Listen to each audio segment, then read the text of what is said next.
Ok, gente, capítulo 318 tá na mão, vamos embora conversar sobre ele, que esse aqui já é menos pior do que o último foi meio intancável pra mim, é por isso que eu não trouxe análise tão cedo, beleza? Desculpa aí pelos atrasos, mas esse aqui é menos intancável que o último, por mais que o último tenha tido um final bom, eu não gostei da construção do último capítulo, agora o final foi legalzinho, esse aqui é aquele capítulo, né, que não tem muito o que mostrar, já que é entre a pausa do jogo ali, não tá acontecendo a partida, mas basicamente precisa ter um capítulo, normalmente em Blue Lock pelo menos é assim que seguimos, né, mostrando o que acontece no entre tempos. E olha, sinceramente, eu fiquei com um gostinho de que a Nigéria quer perder esse jogo com força, depois desse capítulo. Vamos embora aqui pra análise. Bem, o capítulo começa com a narração sobre o Gagamaru. Como são fortes! Este é o Blue Lock do Japão. O time da Nigéria foi completamente esmagado tanto no ataque quanto na defesa. O placar de 2-0 marca o fim do primeiro tempo. Começamos então com os meninos já no vestiário e vemos os meninos meio que parabenizando. Eu fiquei feliz de ver todo mundo aqui como equipe e ninguém é exagero, né? Tem uns aqui que ficaram meio de lado, mas pelo menos boa parte dos garotos que são banco mesmo e provavelmente vão entrar menos comparado aos demais aqui que estão no banco e ficaram mais calados, eles estão felizes, tá bom? Pelo resultado do time no primeiro tempo. O Raishi diz: é isso aí. O Nanazi pula de alegria e fala: que bela defesa, Gagamaru-san. E o Kurona diz: jogaram bem até aqui. Jogão. O goleiro substituto que nunca vai entrar provavelmente.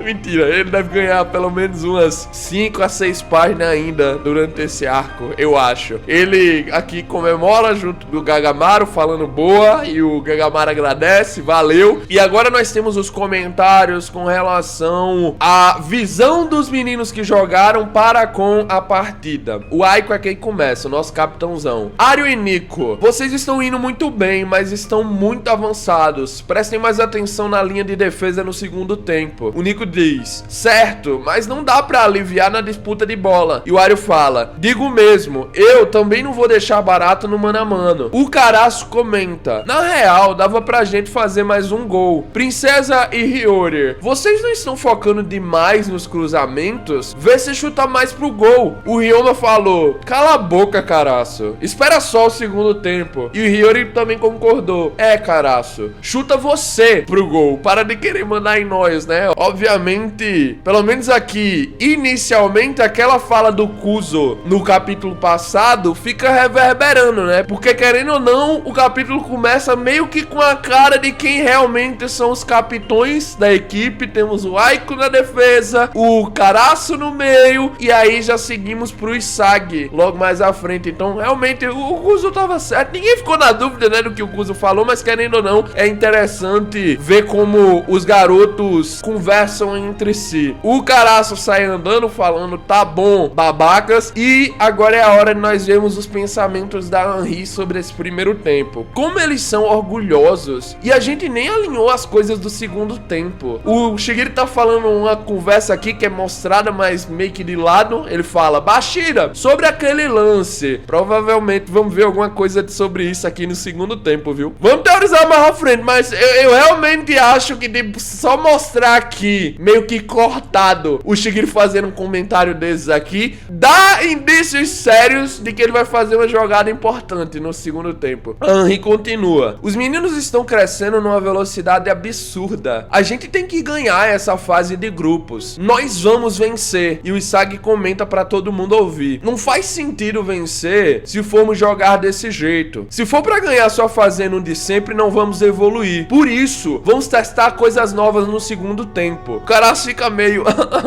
beleza, mas... E o Bashira questiona: o que você quer fazer? Eu tentei fazer isso no treino. Vamos jogar com um falso 9. Provavelmente, na situação da escalação atual, seria o Rin que funcionaria como esse falso 9, né? Pressionando com os jogadores da segunda e terceira linha. Se isso funcionar, vamos ter mais opções pro ataque. Eu entendi, o Aiko concorda. Parece interessante, mas... e o risco? Você não acha que segurar segurar o resultado até o fim também serve como experiência de jogo, o Isagi responde: então vamos tentar as duas coisas ao mesmo tempo. Experimentar novas possibilidades e garantir os 3 pontos com a vitória. O Aiko alisa ali o couro cabeludo e fala: é assim que se fala, egoísta. Sem esquecer, né, de nenhum ponto da equipe. Você pode ter suas ideias, você pode querer inovar, todo mundo tá querendo realmente aproveitar essa experiência pra melhorar, sem sombra de dúvidas, mas não podemos esquecer do básico. O Nico fala: falar é fácil, Isagi-kan, mas testar novas ideias no ataque significa que a defesa também precisa se ajustar. O Isagi diz: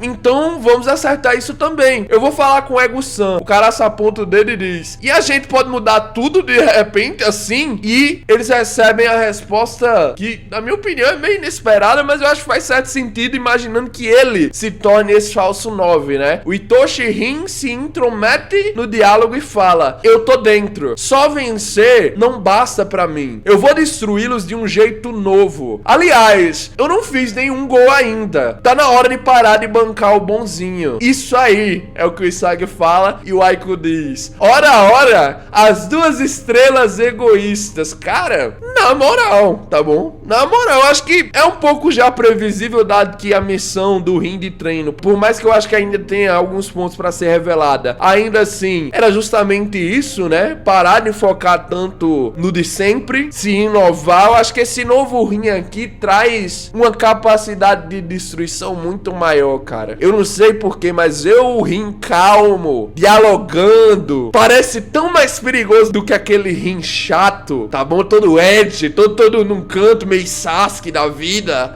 O meu irmão, vou vingar ele, tá ligado? Eu gosto dessa nova página adicionada aqui pra o desenvolvimento do Rin. É esse Rin que eu esperei a obra toda de se ver. Então, começar a vê-lo é uma coisa interessante pra mim. Bem, gente, a tradução aqui na Kakusei Project, eu não sei se é só pra mim, mas teve uma página cortada, ok? Eu sempre dou uma checada no inglês, porque às vezes, sei lá, tem uma tradução um pouco diferentezinha e eu prefiro pegar do inglês. E dessa vez teve uma página inteira cortada no site da Kakusei Project aqui pra mim. E depois que o Rin fala isso, já vamos direto pro vestiário da seleção sub-20 da Nigéria. Só que aqui no inglês temos uma página antes, que é a do Ego chegando na sala dos meninos, beleza? Onde tá todo mundo ali no vestiário. Ele chega com um tabletzinho na mão, outra mão no bolso e fala: isso é bom. Proteger a nossa liderança no placar com abordagem balanceada iria trair a nossa filosofia no Blue Lock. Todos vocês continuem mirando em fazer gols e usem cada um desses últimos segundos para suas próprias evoluções. Isso é o Blue Lock. Aqui está o plano para o segundo tempo. Será que teremos alterações, cara? Eu tô muito curioso com relação a isso. Mas bem, seguimos agora sim para o vestiário da Nigéria. Todo mundo tá cabisbaixo e muito suado, o que é óbvio que ia acontecer, né? Cara, deram a vida e mesmo assim tomaram de 2-0. E no semblante deles aparece justamente isso, o fracasso, ok? O Belo diz: não dá, não tem como ganhar deles. O Oboabona fala: se a gente continuar assim, vamos perder. Outro figurante fala: o que devemos fazer no segundo tempo, técnico? E o técnico, intitulado como Gambale, é esse o nome dele, é nos apresentado. Ele fala: impressionante, hein? Blue Lock, capaz de criar jogadas em todo o campo e ainda assim marcar gols. Realmente impressionante, Isagi Oshi. Não estamos conseguindo jogar nada até agora. O Onazi não está conseguindo jogar. O Onazi fala com a toalha ali em cima do rosto: é a primeira vez que acontece algo assim. Mas que situação, hein? Ele parece um pouco mais sério, os meninos enxergam isso e começam a ficar meio preocupados. Só que nesse mesmo momento ele segue pra dizer: então isso que é uma Copa do Mundo. O Blue Lock é um absurdo. Ele já abre o sorrisão, fazendo os meninos ficarem menos preocupados, e ele fala de maneira realmente psicopática, tá bom? Sobre o que aconteceu nesse primeiro tempo. Ele fala também sobre o segundo, vamos lá. E no segundo tempo aquele cara vai estar lá. O Isagi Oshi vai estar lá. O Nazi, você... O Kuzo fala, né? Mas ele nem deixa completar, ele já continua: ei, técnico, pessoal, por que vocês acham que o Japão é tão forte assim? O Belo responde: é porque eles conseguem atacar de várias formas. O Oboa diz: todos os 11 estão tentando fazer gol. E o Onazi concorda. É isso aí. Cada um deles vive pelo gol. Por quê? Nós temos um corte e agora voltamos para a parte do Ego explicando o plano. E ele diz o seguinte: por que vocês acham que as pessoas dizem eu quero vencer? Já pensaram nisso? Os meninos ouvem com muita concentração o que ele tá falando e o Bashira dá uma opinião. Porque vencer é bom? E o Ego diz: então, por que vencer é bom? E o Isagi começa a raciocinar: porque assim você prova que é superior aos outros. E nesse mesmo momento o Shidou é mostrado ali de cantinho concordando. Exato. É uma filosofia que se enquadra bem, né, a vida do Shidou, querendo ou não. E a de todos os meninos pra falar no Blue Lock, mas o Shidou, na minha visão, né, dos personagens de Blue Locks, carrega mais algo fixado a isso, mais próximo somente disso, como filosofia de vida. O Ego então diz: esse instinto está gravado no nosso DNA. Agora nós ganhamos os desenhos bem caricatos, né, que o Yosuke vive fazendo das minhoquinhas. Nós temos um exemplo aqui. Essa presa é minha. Um cara mais grande tomando de um cara pequenininho, né? Ah, mas eu tô com fome. O cara pequenininho reclama. E aí nós temos a explicação. Um indivíduo precisa se mostrar superior aos outros por natureza, ou não irá sobreviver. Os indivíduos mais fortes têm maior chance de deixar descendentes. E agora nós temos um exemplo. Um cara fortão, grandão, falando: olha como eu sou forte. E provavelmente uma mulher dizendo: casa comigo, eu quero seus genes, toda apaixonada. Eu sei que isso aqui é meio exagerado, né? Eu quero seus genes, mas se for olhar de forma mais, né, assim, ampla, é isso, né? É isso. Nem todo mundo se casa,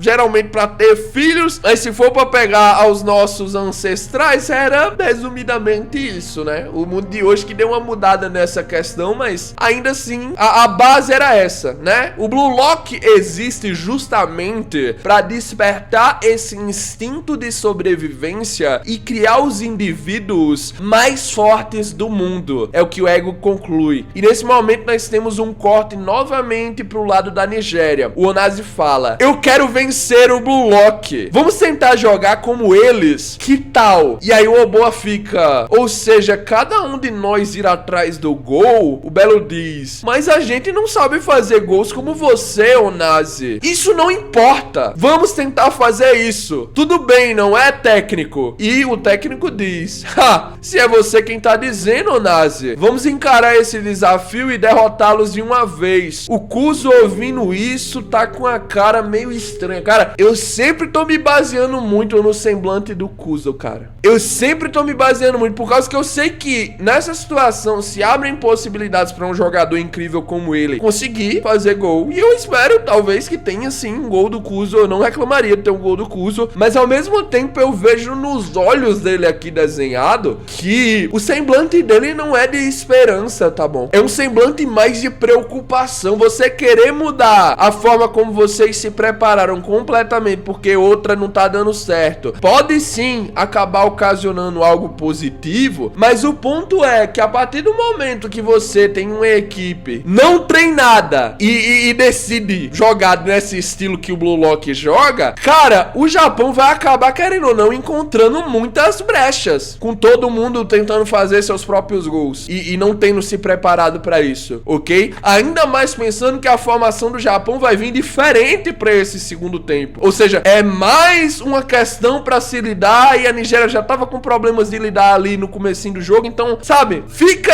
esse espaço, fica essa questão de que, cara, o Isagi e o Rin estão querendo vir nesse segundo tempo pra atropelar a Nigéria, beleza? E a Nigéria, junto do Onazi, não aceitaram necessariamente a derrota, mas ao mesmo tempo tu não pode dizer: nossa, resolvido o problema. Eles vão solucionar uma coisa criando mais problemas. É essa a realidade. Eu fiquei com a cara do Kuzo quando eu li aqui essa parte do Onazi dizendo que ia mudar o estilo e tentar copiar o Blue Lock. Não vai dar certo. Ai, mas vai gerar um gol, vai gerar 2 gols. Ok, isso não significa que deu certo, beleza? Honestamente, isso não significa que deu certo. Só vamos ver, né, ao longo desse segundo tempo aí, o resultado disso. O Ego continua: contudo, se todos os seres humanos fossem guiados apenas pelos instintos de quero vencer ou quero provar a minha superioridade, conflitos e preconceitos se multiplicariam e as guerras jamais deixariam de existir. E para que isso não acontecesse, a humanidade criou leis e regras na tentativa de evoluir rumo a uma vida onde todos fossem tratados de forma igualitária. Entretanto, isso fez com que as pessoas pudessem viver sem ter o sentimento de querer vencer. E esse mundo apático é o que a humanidade chama de paz. O Isaac tá concentrado nessas palavras do ego, realmente tá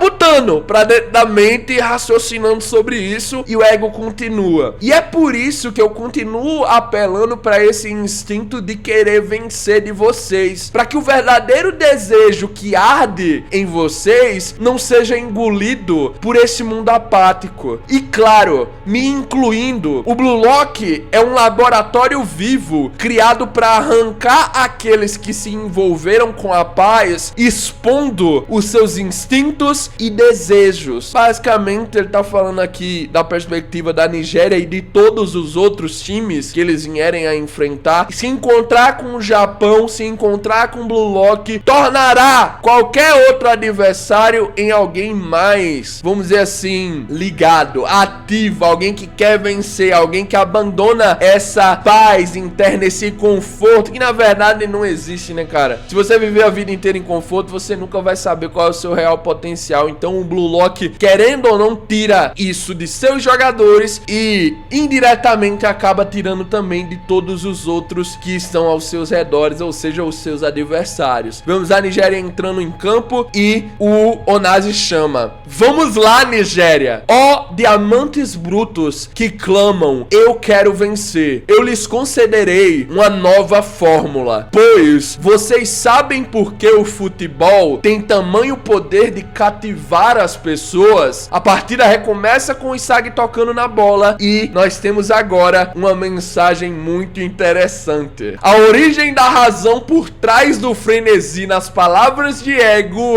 continua no próximo capítulo. A fórmula do frenesi. Cara, eu sinto que falta muito pouco pra nós vermos mais do passado do ego. Eu não sei por que eu tô com esse sentimento. Sei lá, tá bom? É essa forma do capítulo acabar com uma mensagem bem específica do ego. Não dá um sentimento não pra vocês de que talvez estejamos bem próximos de termos um momento do empate? Sei lá, cara. Sei lá, eu só tô curioso. Eu sei que ainda é muito cedo. Eu acho que vão deixar esse desenvolvimento pra mais tarde nessa saga inteira, mas eu não ficaria puto se a saga inteira tivesse fragmentos do arco do ego, tá bom? Cada partidazinha ia se revelando algumas coisas e nós íamos entendendo mais sobre esse gênio psicopata que formulou o projeto. Será que não seria uma ideia interessante de se desenvolver? Eu vejo, mesmo se não necessariamente o próximo capítulo seguir com o passado do ego, eu acho que pode sim já dar algumas ideias, tá bom? Essa pergunta no final dá muito isso, né, cara? Ó diamantes brutos que clamam, eu quero vencer. Eu lhes concederei uma nova fórmula, pois vocês sabem por que o futebol tem tamanho poder de cativar as pessoas. E a mensagem sendo a origem da razão por trás do frenesi, nas palavras de ego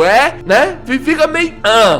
O que ele quer dizer com isso? Será que não dá pra tirar em cima disso alguma coisa? O que a vitória significa pro ego foi revelado nesse capítulo. O porquê isso é tão importante pra ele também foi revelado nesse capítulo. Será que não dá pra fazer uma subtração aí, uma engenharia reversa e já ir entendendo como é que acabou a carreira dele, né?